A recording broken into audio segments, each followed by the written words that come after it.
Em Provérbios capítulo de número 22, versículo de número 6, nos ensina que devemos criar uma criança no caminho do Senhor. No caminho, mostrar à criança o caminho que ele deve andar, para que quando ele se tornar velho, ele não se desvie dele. Em Deuteronômio capítulo 6, versículo de número 2. Deuteronômio capítulo 6, versículo 2. Diz que tudo que Deus escreve para que temamos ao Senhor. E para que os seus mandamentos sejam passados para o filho do teu filho, e o teu filho seguinte, por todos os dias, para que os teus dias sejam prolongados. Nesse texto de Deuteronômio capítulo 6, existe o que eles chamam de Shema, ou Shemaí Israeli, o Shema de Israel. Ouve, ó Israel. É uma declaração de fé monoteísta, que dele procede a oração, procede os ritos de Israel, de colocar um mezuzá na porta, onde eles batem, beijam ali tem uma oração, ou tem uma Torá. Muitos dos judeus botam caixinhas amarradas nas mãos, ou na testa, porque o texto está escrito que estas palavras, elas deverão estar diante da tua fronte, diante do teu coração, e na tua mão, e na tua casa. Então eles pegaram esse texto e transformaram em ritos. O que Deus na verdade estava querendo dizer é que se ensina o filho enquanto caminha. Se ensina a criança com modelo, como exemplo. É através do exemplo que nós ensinamos. Não é apenas o que está no público, mas é o que está no público, está no íntimo. Por isso que o texto vai falar enquanto caminha e em casa. Fala da família ali, mas fala das pessoas. É de casa e do trabalho, do começo do dia e do fim dele. Ou seja, Deus está dizendo que nós podemos ensinar ao nosso filho a amá-lo, se nós amamos ele. É o nosso modelo de comportamento que ensina mais do que palavras. As palavras podem até educar, ensinar, mas somente o exemplo, ela marca o coração da criança. No mundo acadêmico, nos coaches da nossa atualidade, e até mesmo na psicologia, existe uma técnica de aprendizado chamada modelagem. É quando a gente diz o seguinte: tem alguém que você admira? Porque se tem alguém que é bom em alguma coisa que faz, e você admira essa pessoa, presta bem atenção dela, para você poder seguir como ela faz, e você se tornar tão bom quanto ela. Você modela o comportamento dela em você. E tudo que Deus fez foi exatamente isso em relação aos pais. Ele disse: você quer que seus filhos sejam grandes homens? Modele eles. Mas faça isso com o seu comportamento. Muitos filhos rejeitam os pais, porque eles não são bons. E muitas vezes eles transferem isso para Deus. E não conseguem enxergar Deus como pai, porque não tiveram um exemplo de pai. O meu pai foi abandonado quando tinha 5 anos de idade. A mãe morreu. O pai dele, o meu avô paterno, pegou os filhos, colocou na porta do avô com um bilhete e sumiu. Meu pai, então, com 5, 6 anos de idade, ia para a feira com meu avô, porque, na verdade, o meu bisavô, né? O bisavô materno, que ficou com as crianças. Ele era agricultor de uma pequena área e ele colhia para vender na feira. E meu pai, quando teve uns 10, 11 anos, não aguentava mais aquilo, fugiu. E acabou se tornando um garoto de rua. Até os seus 20 anos de idade, o meu pai trabalhava guardando carros na feira de Cavaleiro. E então, ele teve uma oportunidade de ser motorista de um armazém de construção. E depois desse armazém, o meu avô materno, o pai da minha mãe, falando com o dono do armazém, negociou o passe do meu pai para dirigir para minha avó. E meu pai, então, foi ser motorista do meu avô e foi lá que ele conheceu minha mãe, se casaram. E assim foi formada a minha família. Meu pai não sabia ler nem escrever. Minha mãe que ensinou ele a escrever o nome. Quando eu era adolescente, meus pais se separaram. E eu perdi contato com meu pai. Só fui novamente ter contato com o velho Severino quando eu fui me casar com a pastora Leonor e achei meu pai e dei a ele um convite de casamento. E ali eu me reaproximei do meu pai. Já servia a Deus. Com o tempo meu pai se aproximou, viu meus filhos nascendo e eu conheci a nova família do meu pai. E vi que meu pai era um homem bruto. Mas era um homem incrível. Nunca sentou comigo para conversar.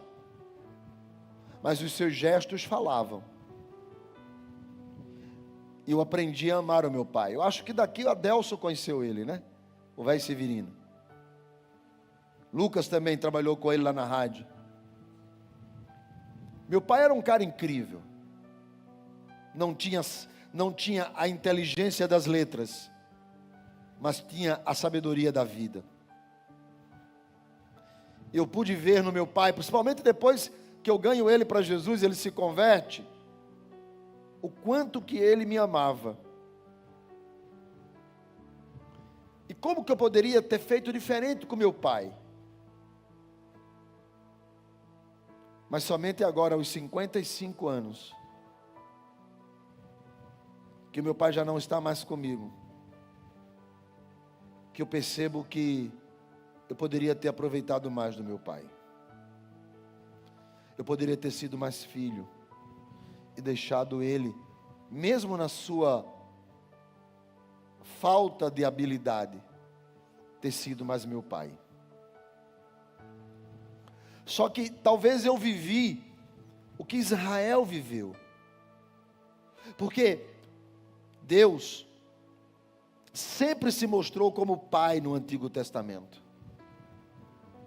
Isaías 63 vai dizer: tu és o nosso pai, não tem outro, não é Abraão. Abraão morreu, nem me conhece, mas tu conheces o meu levantar e o meu sentar. Por isso que Salmo 68 vai dizer: tu és o pai dos órfãos e marido das viúvas. Salmo 103 vai dizer: não há um pai como o Senhor. Não há. Israel tinha essa visão de pai e cantava a paternidade divina. Até que quando Israel peca, parece que perde o eixo, vem o exílio e Israel fica distante de Deus. Sai de casa, vai para a Babilônia, até que volta, mas volta arrasado. E quando Jesus vem, ele está, Israel, sob o domínio de Roma. E Deus é um Deus distante da religião. Mas Deus perde o sentido da paternidade. Jesus vem. E o que é que Jesus precisa restaurar em Israel? A paternidade. O que é que Jesus precisa mostrar para Israel? Que há um modelo a ser seguido de pai.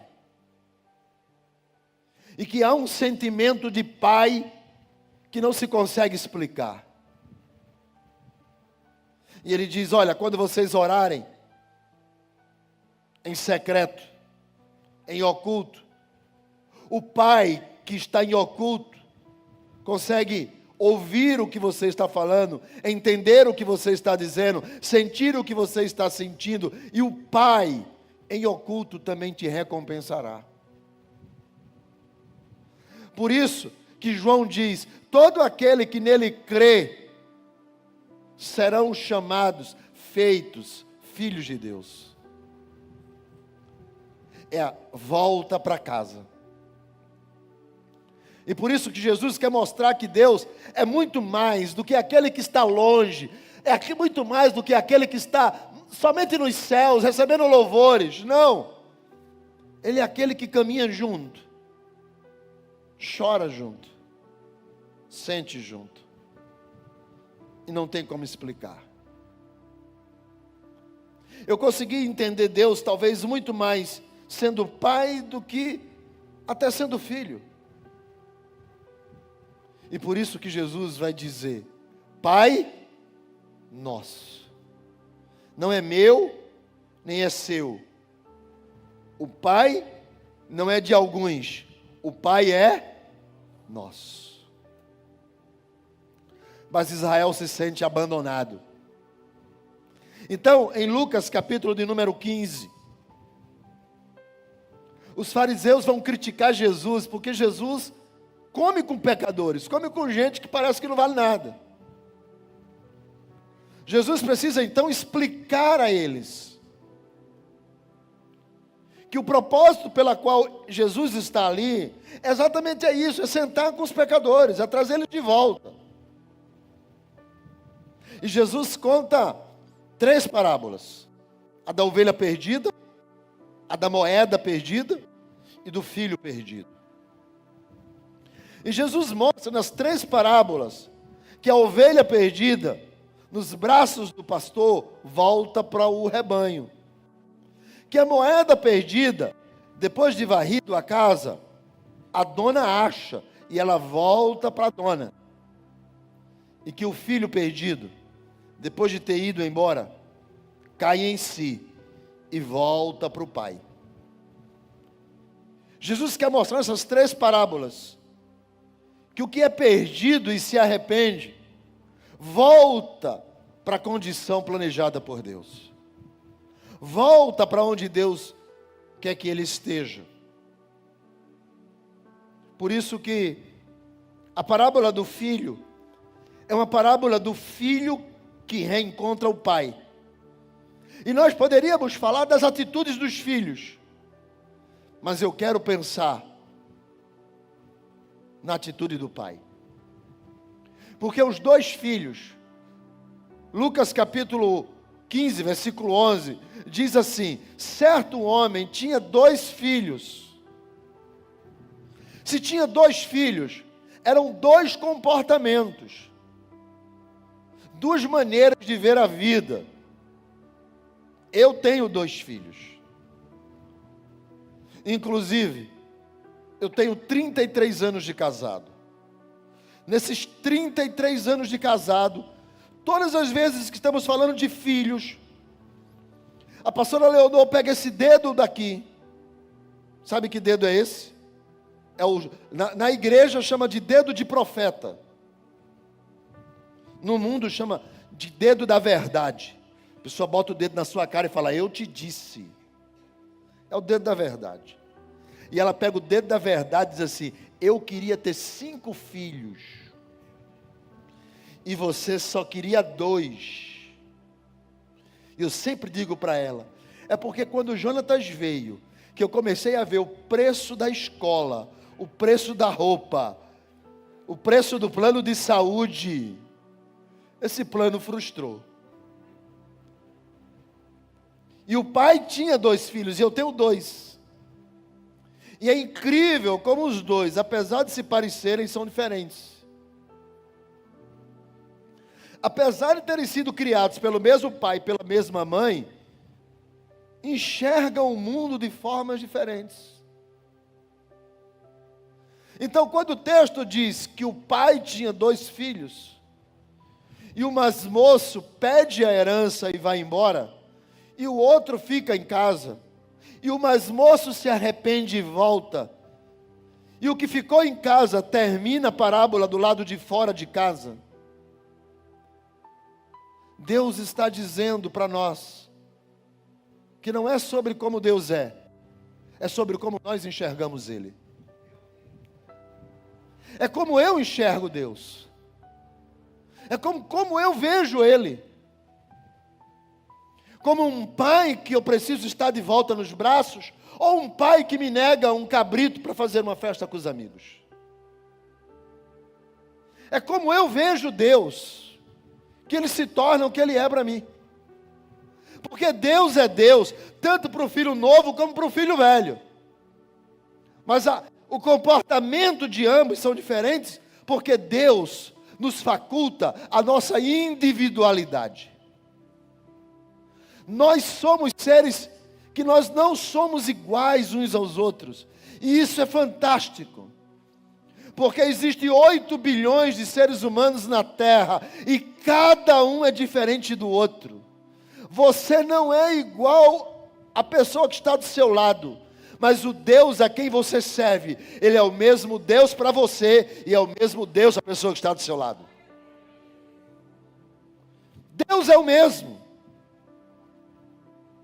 O Senhor é bondoso, e Ele não é bondoso com um mais do que é com o outro, e Ele não é Deus com uma família menos do que é com a outra.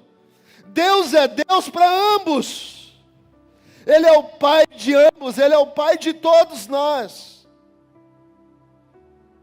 Então, se algumas coisas não saíram como planejado para a sua vida, Deus continua sendo Deus. Se você ainda não tem aquilo que você deseja, Deus continua sendo Deus. Se não está da maneira que você planejou, porque talvez seu corpo não esteja de forma saudável até para conceber um filho, não importa, Deus continua sendo Deus. Ele é Deus.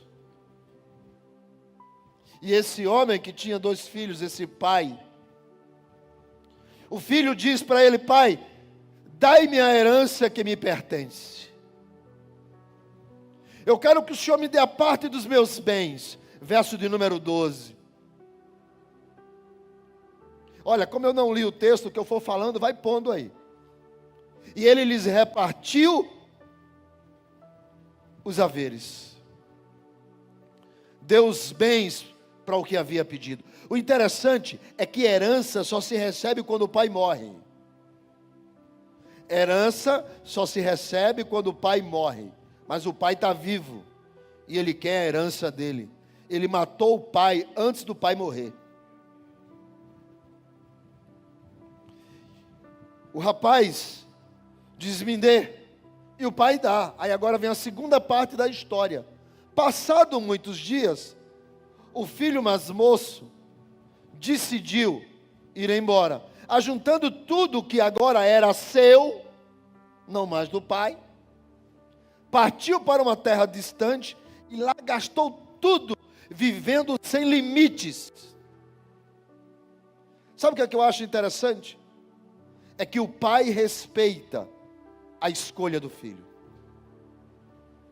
O pai decidiu que ele iria aceitar a decisão dele.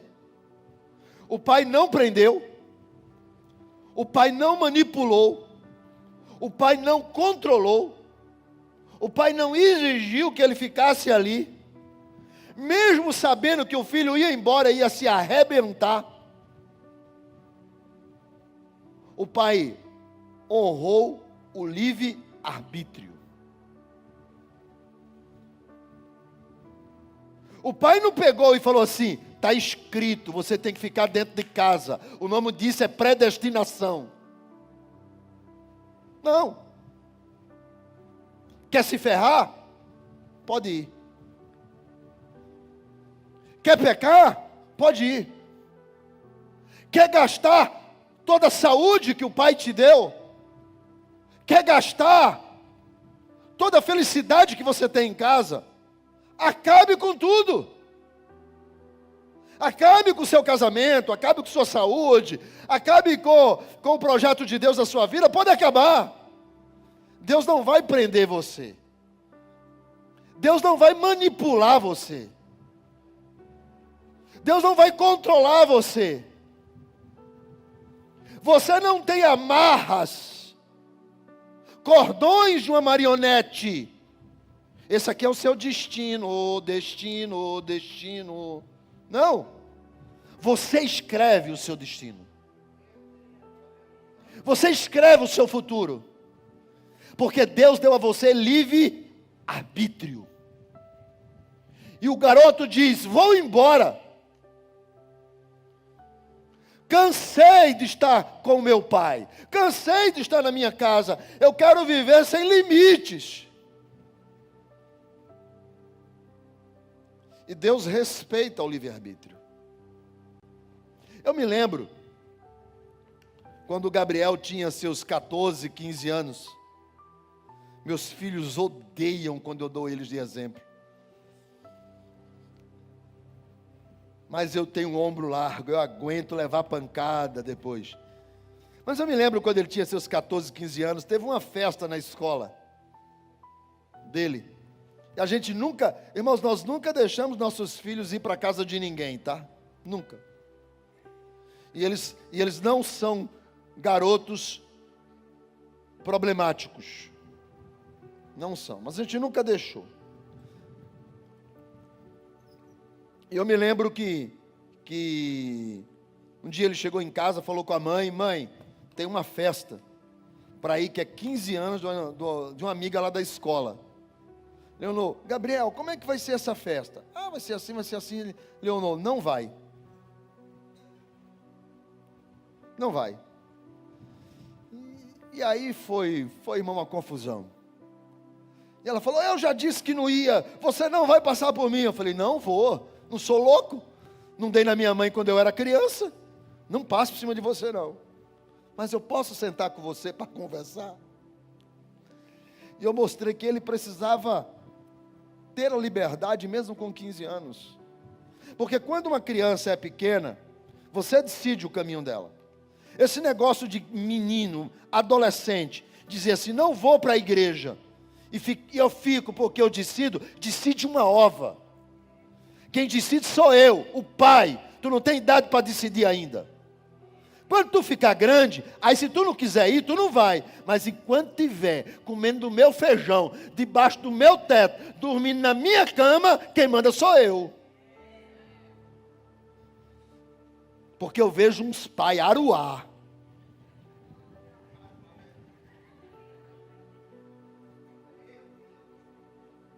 Menino desse tamanho mandando.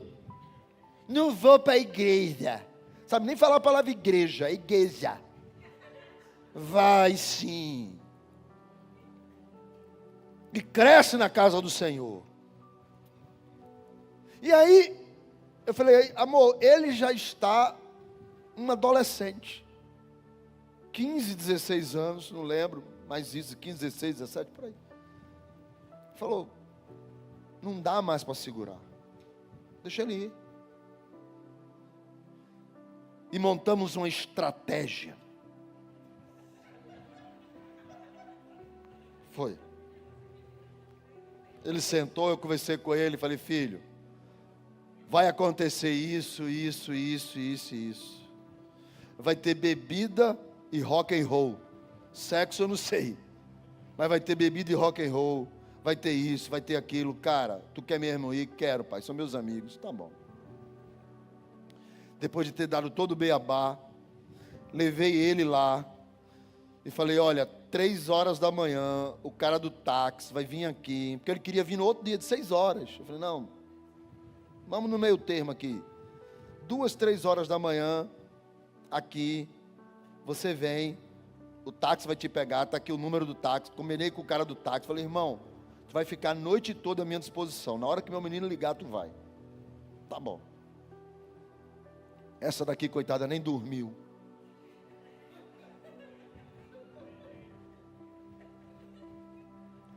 Eu já saí que só da mensagem, né? Mas posso continuar? Quer saber o fim? Curioso. Aí, beleza, ele foi.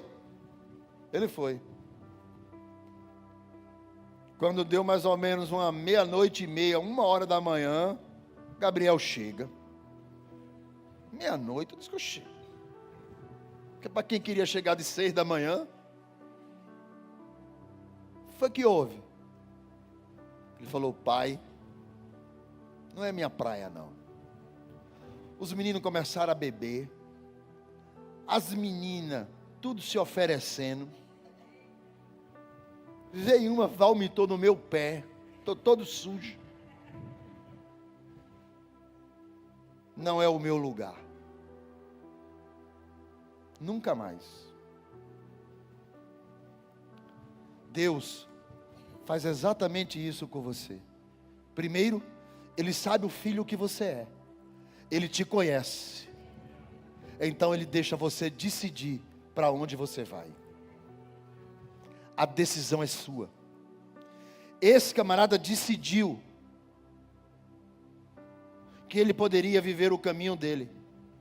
Mas o texto vai dizer que ele viveu sem limites. E ele perdeu tudo. Consumiu tudo.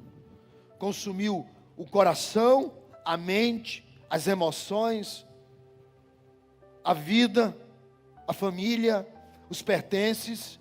Consumiu tudo. E logo depois dele ter consumido tudo, e que nessa história Deus não é o culpado, o Pai não é o culpado.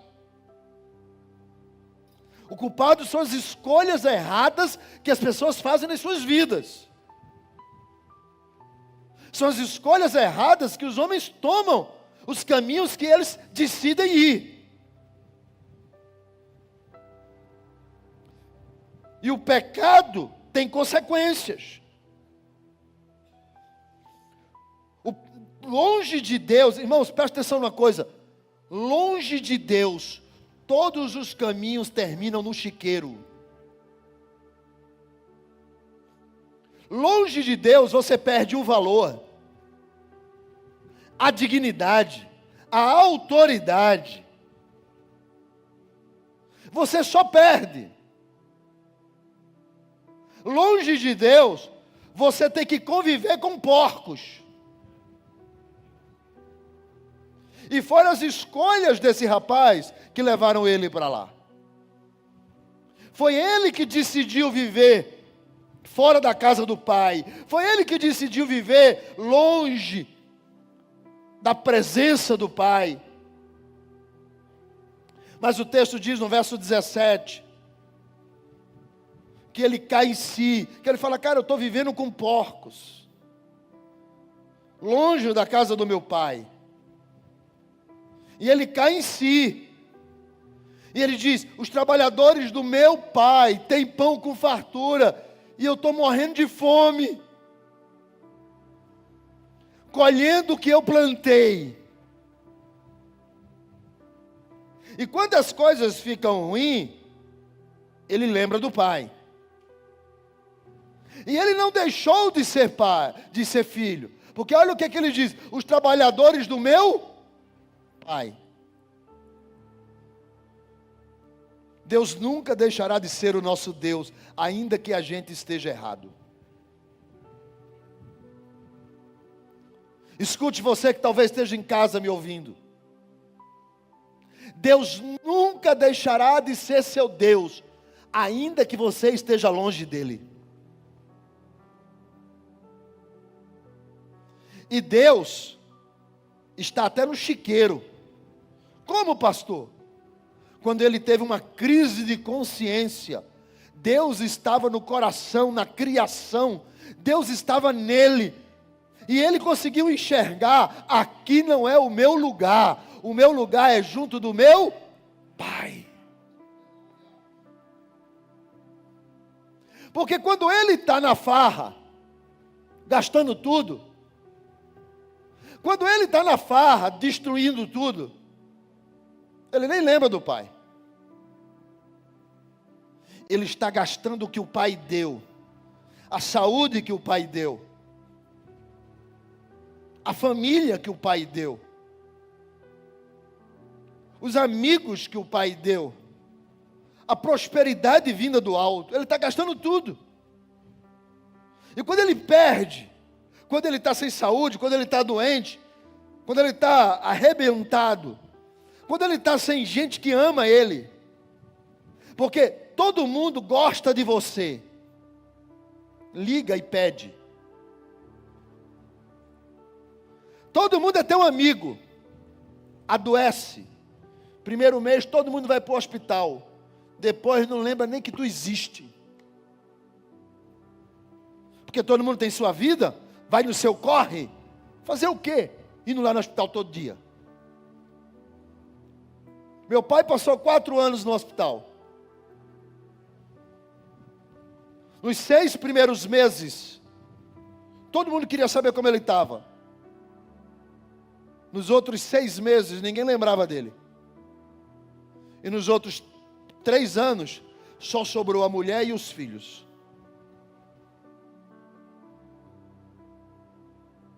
Por isso que o rapaz, quando está no chiqueiro, nos porcos, sem ninguém, sem os amigos da farra, ele lembra: a casa do meu pai. E o moço faz uma comparação.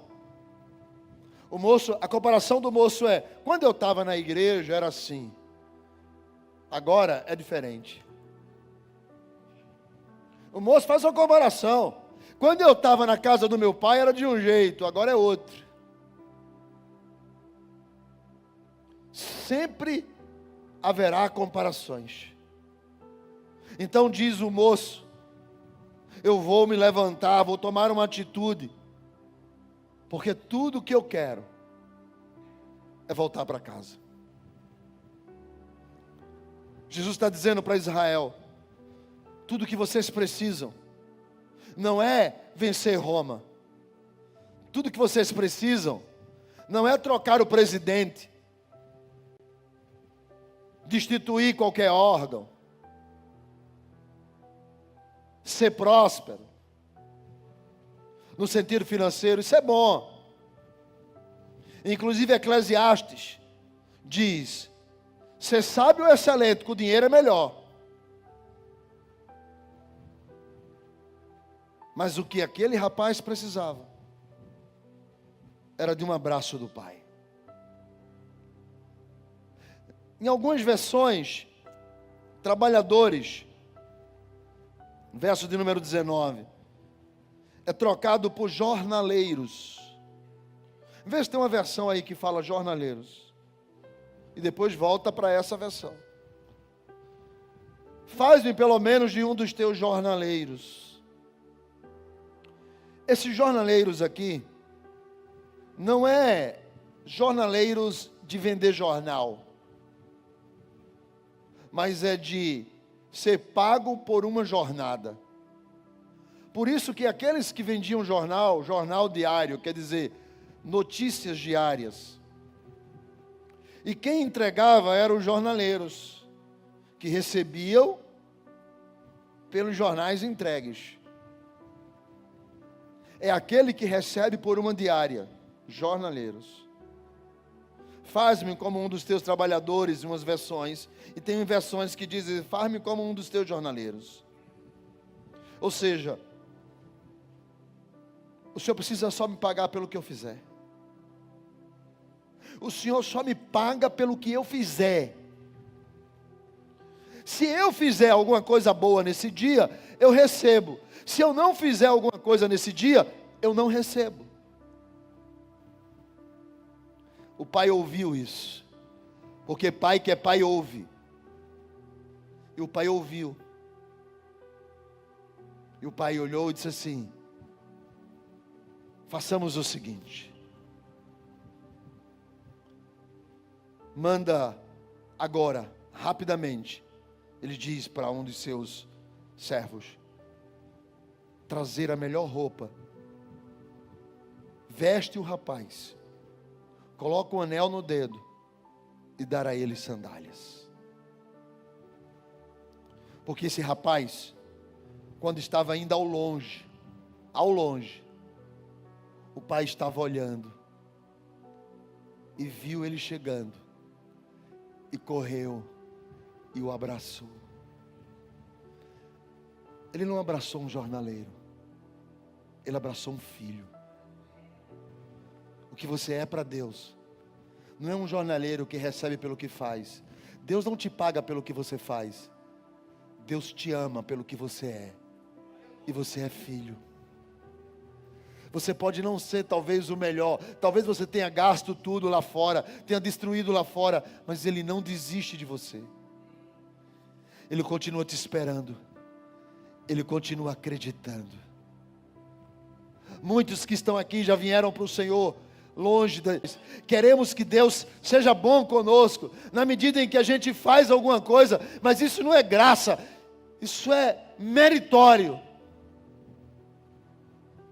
Não, me receba como um dos teus trabalhadores, me receba como um dos teus jornaleiros, basta o Senhor me pagar por eu fazer alguma coisa boa. Mas Deus não é teu Deus, porque você faz coisas boas. Deus é o teu Pai, porque Ele não pode perder a sua natureza, a sua essência de Deus amoroso, misericordioso, galardoador, perdoador. Ele é Deus. Você consegue entender isso, sim ou não?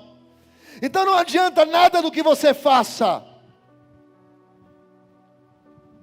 porque Deus não vai te pagar pelos teus atos de generosidade. Deus não vai te pagar pelos teus atos de trabalho. Você não precisa ser um jornaleiro, porque o que Deus quer de você é que você seja filho.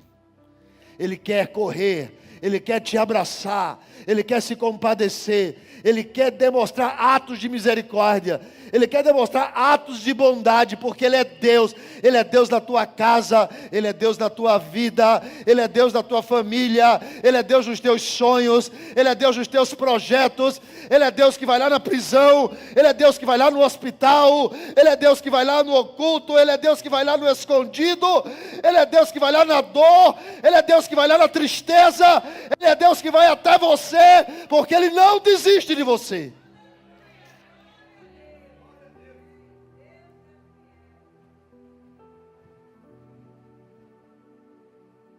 Pessoas são diferentes, Deus é o mesmo. Pessoas enxergam Deus diferentes, mas Deus é o mesmo. A bondade de Deus sobre a minha vida é sobre a sua. O amor de Deus sobre a minha vida é sobre a sua. O amor de Deus sobre a minha casa é sobre a sua. É como você enxerga. Deus diz para os seus servos: trazei-me depressa. Verso de número 22, trazei-me depressa. Deus tem pressa. Escute o que eu vou dizer. Deus tem pressa na sua casa. Deus tem pressa na sua família. Deus tem pressa em restaurar. Deus tem pressa. Há uma pressa de Deus de mudar as situações. É a questão como eu enxergo. Porque diante dos dois filhos, Deus diz assim: olha, tragam-me a melhor roupa, tragam-me, devolvam a ele a dignidade. Porque longe de Deus, os homens perdem. Vista ele, devolva-lhe a dignidade. Coloque um anel no dedo dele, devolvam-lhe a autoridade. A autoridade de ser pai em casa. Porque muitas vezes um camarada traindo a esposa, os filhos sabem. Saindo num dia, chegando no outro.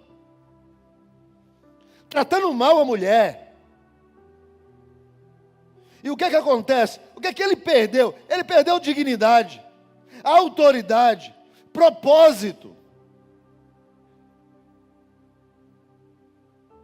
Quando você volta para os braços do pai, você sabe o pai que você tem que ser, o marido que você tem que ser,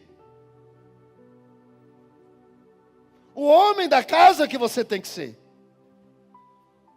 E os teus filhos enxergam isso. E ele diz: devolva a ele a roupa, dignidade, dê a ele um anel, coloque no dedo a autoridade, coloque sandália nos pés, dê a ele de volta a propósito. E mate um novilho cevado, porque a gente vai fazer uma festa.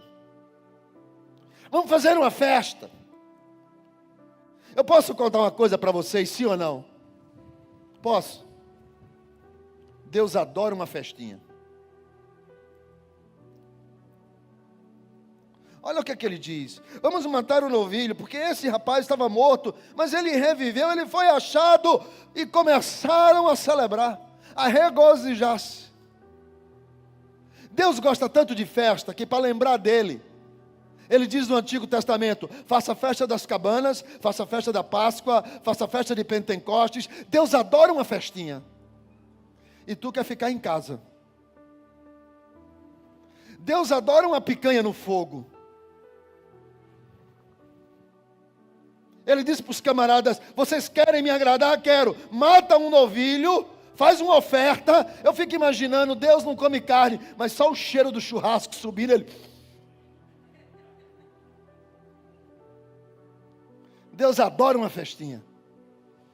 Você sabe que a última, foram falar outro dia desses sobre Jesus, disseram assim: esse camarada é pecador, ele come, ele bebe, é um comelão e um bebarrão.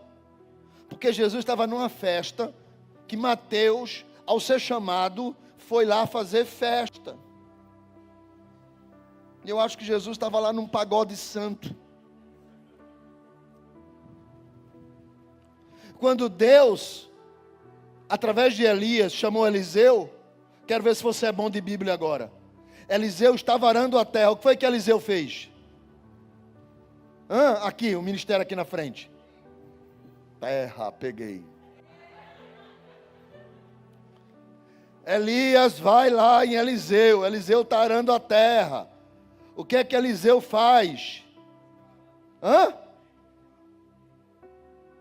Uma salva de palmas para o pastor Paulo aqui, que respondeu corretamente. Inclusive vai ganhar um prêmio. O Lucas vai pagar um açaí para ele. O homem do açaí. Por isso que eu mandei logo açaí, que ele deve estar enjoado.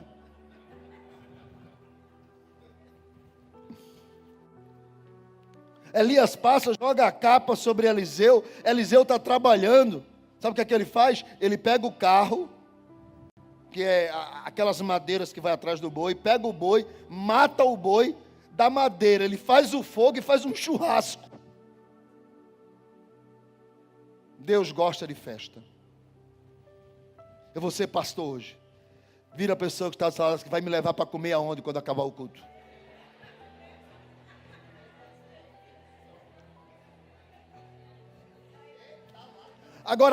Agora diga para essa pessoa: não sou eu que estou dizendo, é a Bíblia. Deus gosta de celebrar.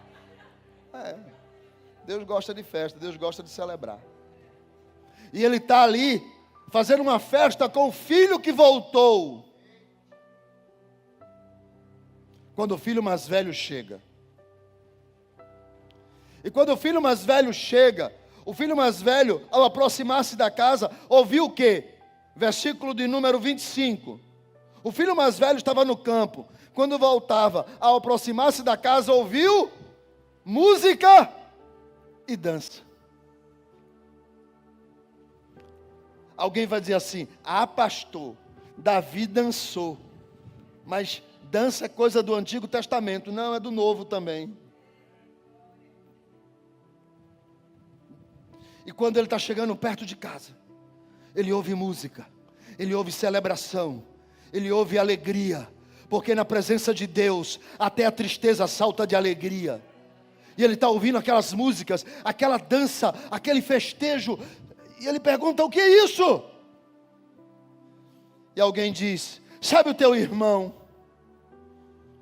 que havia desistido, que havia tomado antes a promessa, que havia ido embora e estragou tudo. E para todos nós ele estava morto. Ele voltou para os braços do Pai. E ele está lá dentro da casa, com seus amigos, celebrando uma festa, porque o Pai trata ele como filho. Deus trata você como filho. Mas o mais velho não quis entrar. Mesmo dentro de casa, estava com raiva do pai.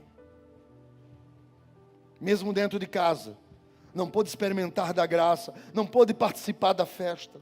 Então não é sobre o pai, é como você enxerga ele. Não é sobre como Deus é sobre como você enxerga Deus.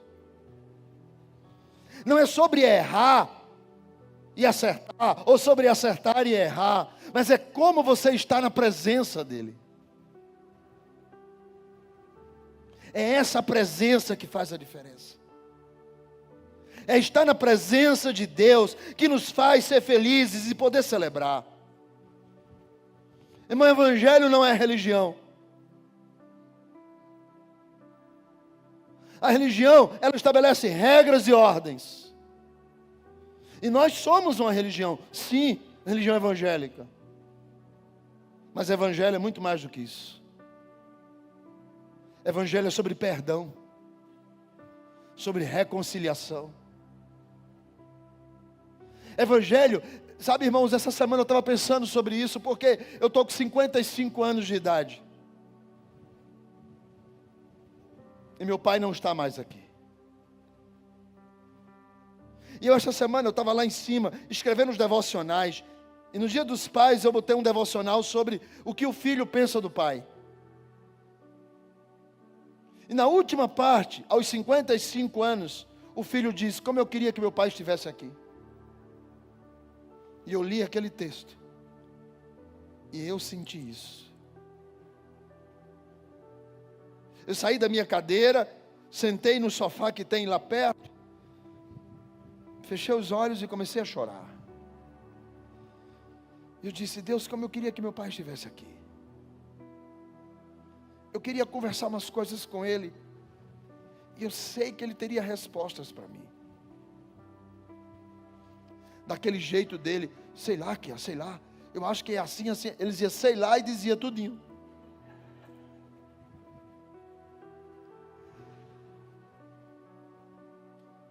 Eu disse: Deus, mas ele não está. Eu não posso ouvi-lo, nem posso abraçá-lo.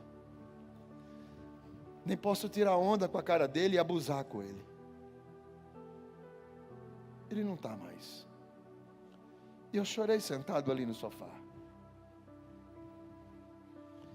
E o Espírito Santo disse: sabe esse sentimento que você está de querer abraçá-lo? Eu disse: sei.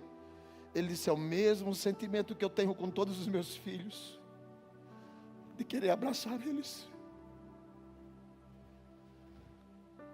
Mas muitos estão longe de mim. Muitos decidiram ir embora. E perderam a chance de celebrar a alegria na minha presença. De serem abraçados e amados por mim. E o Espírito Santo ministrou isso no meu coração. E disse: muitos estão secos, como o filho que ficou em casa. Não tem mais alegria, não tem mais vontade de celebrar. Estão em casa, mas não estão comigo. estão em casa, mas estão fazendo exigências que não conseguem entender. E quando o pai sai e vai até o filho e diz para ele: filho, veio o teu irmão. O pai sai e respondeu, e ele se indignou, o filho mais velho, versículo 28, e não queria entrar. Então o pai sai, vai procurá-lo, vai tentar conciliá-lo, vai tentar trazer ele para dentro de casa, porque é isso que o pai faz. É isso que Deus faz. Deus não desiste. Posso fazer um pedido a você? Eu já fiz 2, tem mais 2 ainda de crédito. São 4 para o culto. Vire para a pessoa que está do seu lado e diga para ela: Deus não desiste de você. Deus quer pegar, sabe? Deus quer. E ele vai lá fora com o filho mais velho que está seco. E diz: entra, filho. Vamos celebrar com teu irmão. O pai responde a ele: filho. O filho diz para o pai: pai, há tantos anos que eu te sirvo. Jamais eu transgredi uma ordem tua. Não é sobre transgredir, irmãos. Não é sobre discutir. Não é sobre brigar. Porque eu já briguei com meus 2 filhos pra caramba. É sobre amar. É sobre sentimento, é sobre alegria, é sobre reviver. E ele diz: vamos entrar. E o filho diz: não, nunca transgredi uma ordem tua, fui sempre certinho. O Senhor nunca me deu nem um cabrito para alegrar-me com os meus amigos. Vindo, porém, esse teu filho, que transgrediu, desperdiçou, destruiu tudo com as meretrizes, o Senhor manda matar o novilho para fazer festa.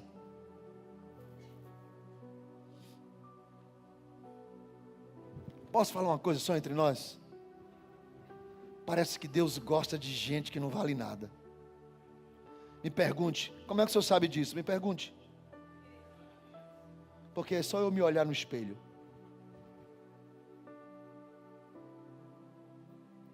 Eu digo: Deus, como que o Senhor consegue me amar? Porque eu já transgredi tanto. Eu já fiz tanta coisa errada.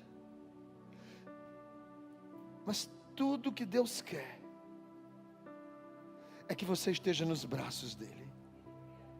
E ele diz para o filho: meu filho, você sempre está comigo. Tudo que é meu é teu. E é isso que você não entende. Que o melhor de todos os presentes é estar na presença dele. É estar com ele. Esse é o melhor de todos os presentes. Esse é o melhor de todos os cabritos, de todas as ovelhas, de todos os gados, para matar e fazer festa.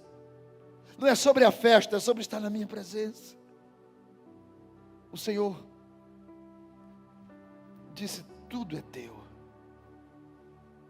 Nessa noite, tudo é teu. Tudo é teu. É uma questão de você terminar a vida do lado de fora da casa, ou terminar a vida do lado de dentro da casa.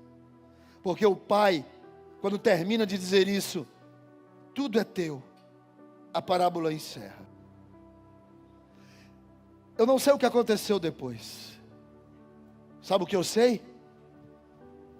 O filho que voltou e disse: tudo o que eu quero é estar na casa do pai, estava dentro da casa na festa. Enquanto que o outro, que achava que o pai tinha a obrigação de fazer, por causa dos seus méritos religiosos, que nunca quebrou, terminou do lado de fora. E talvez seja isso que muita gente não entende. Não é sobre fazer ou não fazer, cumprir ou não cumprir. É sobre graça. É sobre sentir. É sobre se relacionar com Deus. É sobre fazer como eu fiz a semana passada, de sentar naquele sofá e tirar alguns minutos ou um tempo, que eu nem sei quanto foi, conversando com ele, falando do meu pai para ele, falando dos meus erros e dos meus acertos, e do nada, aquelas lágrimas se transformaram num Pentecostes, na presença de Deus naquele lugar. É sobre isso. É sobre relacionamento com Deus. E é esse relacionamento que eu não quero perder com meus 2 filhos. É esse relacionamento que os pais não querem perder com os filhos e os filhos não querem perder com os pais. Eu não sei quantos pais estão aqui esta noite, que os filhos estão. Mas tudo que um pai quer é se relacionar com seus filhos. Há pais que não sabem sentar para conversar. Há pais que não sabem se expressar. Como o meu. O meu nunca olhou para mim e disse assim: meu filho, eu te amo. Nunca ouvi isso. Porque talvez ele nunca ouviu. E isso não é maldição hereditária. Isso é repetição de comportamento. E ele nunca ouviu, então ele nunca soube, ninguém nunca ensinou ele. Eu também nunca ouvi. Mas eu decidi que eu precisava ser o oposto da casa que eu vivi. E tudo que eu não aprendi lá, eu precisava aprender. E a palavra foi me ensinando. E eu me tornei diferente. Mas entendendo como que ele era.